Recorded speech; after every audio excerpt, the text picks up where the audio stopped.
All right, my students, we are ready to answer those questions that Aunt March posed to you before the video on sled dogs. The first question was, how far can the sled dogs run in a day?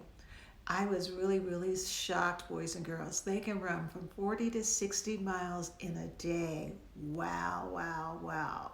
And the second question was, why are they preferred over snowmobiles? Because it seems like, why don't we just get in the snowmobile and just go? But we found out that snowmobiles, they need some kind of substance to keep them going, and sometimes they might run out of the gasoline or the petrol or whatever it is that they use. And sled dogs, they're going to go 40 to 60 miles. They're not going to run out of energy. You may need to rest them, give them water, but they're going to be able to keep going.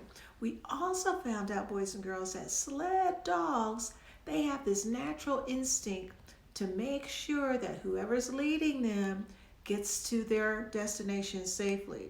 So this is one reason why they prefer the sled dogs, because they're really dependable and they have this natural instinct to not only survive for themselves, but for the person that is leading them.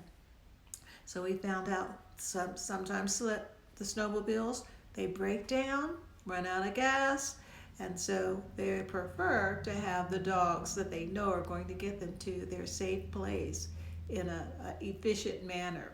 Isn't God good to give them that natural instinct to survive? And then we saw in the video how anxious they were to even run. The third question and last question was, why do they put boots on their feet in the spring, not the summer, but in the spring?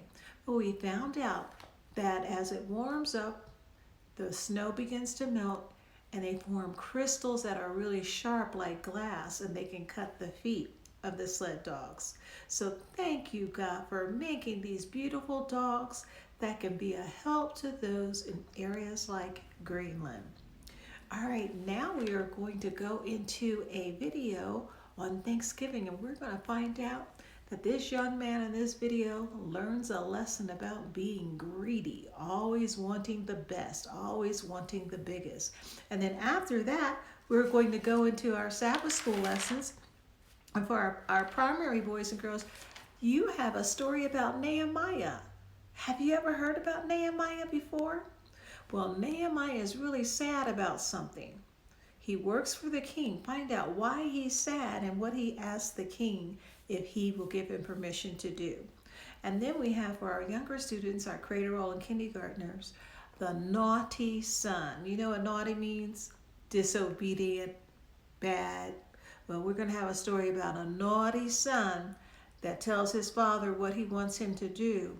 And then when he gets in trouble, we're going to find out what the father's reaction is. So stay tuned for our video on Thanksgiving and the lesson that this young man learns about being greedy and always wanting to have the best, and also our Sabbath school lessons for today. And why not invite someone to join us?